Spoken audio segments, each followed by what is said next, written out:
آپ کو حیران کن بات بتاؤں، فتاوی رضویہ کے اندر اعلیٰ حضرت نے نبی علیہ السلام کی پیدائش کی تاریخ 8 ربیع الاول لکھی ہے. ہاں، اور غنیت الطالبین میں شیخ عبد القادر جیلانی نے 10 محرم الحرام لکھی ہے اور اسی کو راجع قرار دیا ہے. پیدائش کا مہینہ بھی فارغ ہو گیا اور تاریخ بھی فارغ ہوگی محرم میں. ان لوگوں کا علم غیب تو یہاں سے فارغ کرے نا کہ ان کو تو پتہ ہی نہیں چلا. صرف علم غیب فارغ نہیں ہوگا، علم دین بھی فارغ ہوگا. منگول جہلمی نے حضور سیدنا شیخ عبد القادر جیلانی رضی اللہ تعالی عنہ اور امام احمد رضا خاں محدث بریلی رحمۃ اللہ تعالی علیہ کے حوالے سے ایک پراپوگنڈا کرنے کی کوشش کی ہے اور اس میں اپنے جاہلانہ اعتراضات اور نہایت تعصب کا مظاہرہ کیا، کذب بیانی اور جھوٹ کا مظاہرہ کیا ہے. اور وہ جھوٹ کیا ہیں؟ ان میں سے مرزا جیلمی نے ایک سٹیٹمنٹ یہ جاری کی ہے کہ شیخ عبد القادر جیلانی نے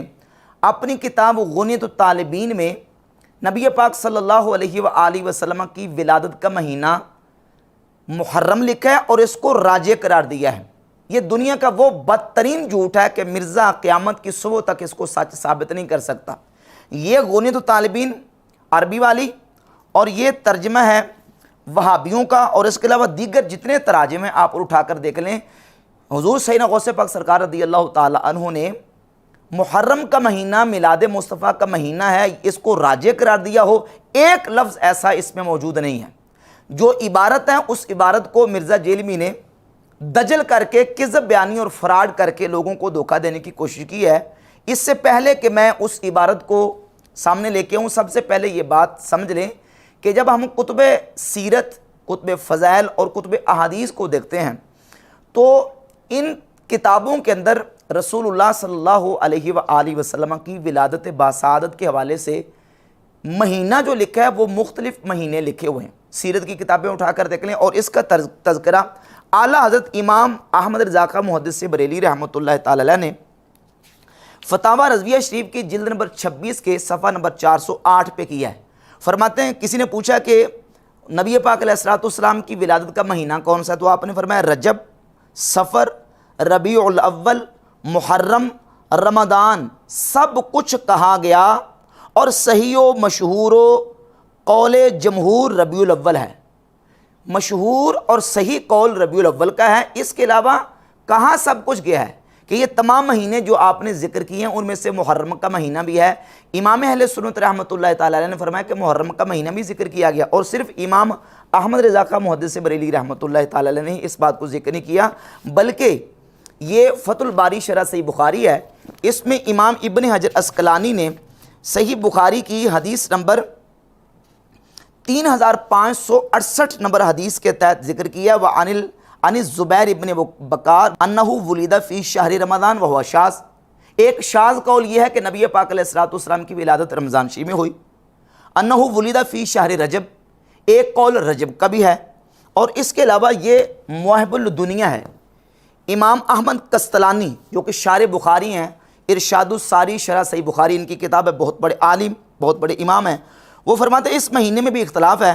کہ جس میں سرکار دو عالم صلی اللہ علیہ وآلہ وسلم کی ولادت باسعادت ہوئی. مشہور یہ ہے کہ یہ ربیع الاول شریف کا مہینہ ہے، جمہور علماء کا یہی قول ہے. اور آگے لکھتے ہیں لیکن یہ اتفاق محل نظر ہے کیونکہ ماہ سفر کا قول بھی کیا گیا ہے اور یہ بھی کہا گیا کہ آپ ربیع الثانی میں پیدا ہوئے. کسی نے کہا کہ آپ کی ولادت رجب میں ہوئی، لیکن یہ صحیح نہیں. ماہ رمضان کا قول بھی کیا گیا ہے. تو مختلف اقوال کتب حدیث میں، کتب سیرت میں اور فضائل کی کتابوں میں مہینے کے اعتبار سے مختلف اقوال موجود ہیں. بعض نے محرم لکھا، بعض نے رمضان لکھا، بعض نے رجب لکھا، لیکن جمہور علماء کا قول بالخصوص اہل سیر کا وہ یہ ہے کہ نبی پاک صلی اللہ علیہ وآلہ وسلم کی آمد، حضور کا میلاد پاک ماہ ربیع الاول شریف میں ہوا ہے. اب حضور غوث پاک سرکار رضی اللہ تعالیٰ عنہ نے غنیت الطالبین میں جہاں عاشورہ کے فضائل کا ذکر کیا تو سب سے پہلے عاشورہ کی وجہ تسمیہ بیان کی. عاشورہ کو عاشورہ کیوں کہتے ہیں؟ تو صفحہ نمبر 90 ہے، یہ دوسرے حصے کا غنیت الطالبین عربی والی. فرماتے ہیں وَاخْتَلَفَ الْعُلَمَاءُ رَحِمَهُمُ اللَّهُ فِي تَسْمِيَّةِ ہی بیوم عاشورہ،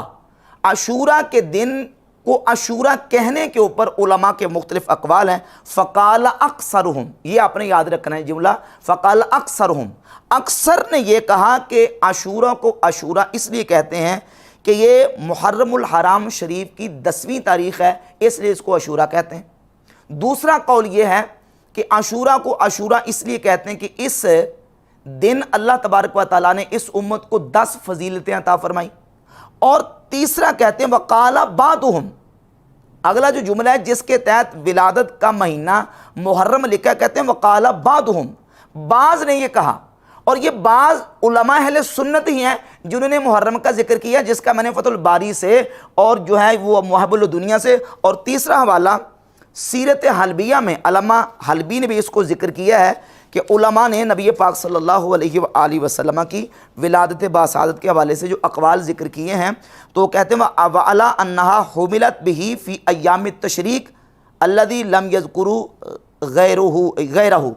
کہ بعض نے یہ بھی کہا کہ نبی پاک صلی اللہ علیہ وآلہ وسلم کا استقرار حمل جو ہے وہ ایام تشریق میں، وَقِيلَ وُلِدَ فِي سفر،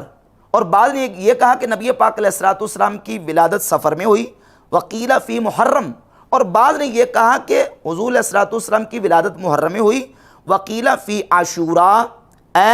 کما ولد عیسیٰ علیہ السلام، اور بعض نے یہ کہا کہ نبی پاک علیہ السلام کی ولادت عاشوراء کو ہوئی جس طرح کہ عیسیٰ علیہ السلام کی ولادت ہوئی۔ اور یہ حافظ ابن کثیر کی کتاب ہے البدایہ والنہایہ، اور اس کی جلد نمبر 2 ہے اور صفحہ نمبر 320، مطبوعہ دار الاحیاء تراث العربی بیروت لبنان سے، کہتے ہیں حُمِلَ برسول اللہ صلی اللہ علیہ وآلہ وسلم فی یوم عاشوراء فی المحرم۔ ایک قول یہ بھی ہے کہ نبی پاک صلی اللہ علیہ وآلہ وسلم کی ذات اقدس کے حوالے سے لکھتے ہیں کہ آپ صلی اللہ علیہ وآلہ وسلم کا جو استقرار حمل ہے وہ عاشوراء کو محرم میں ہوا، وولد یوم الاثنین لسنت عشرہ لیلۃ خلت من شہر رمضان۔ اور ایک قول یہ کہ آپ صلی اللہ علیہ وآلہ وسلم کی ولادت باسعادت رمضان میں ہوئی، استقرار حمل محرم میں عاشوراء میں، اور جو ولادت باسعادت ہے وہ رمضان میں۔ یہ اقوال مختلف موجود ہیں۔ اب جہاں غوث پاک سرکار رضی اللہ تعالیٰ عنہ نے مختلف اقوال ائمہ علماء کے ذکر کیے، تو وہاں یہ لکھا کہ اکثر علماء نے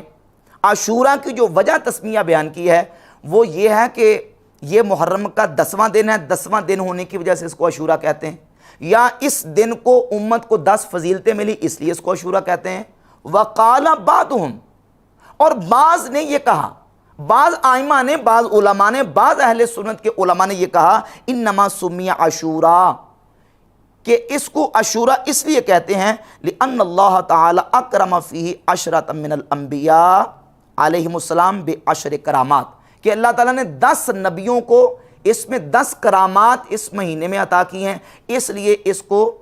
جو ہے وہ عاشوراء کہا گیا۔ اور آخری جو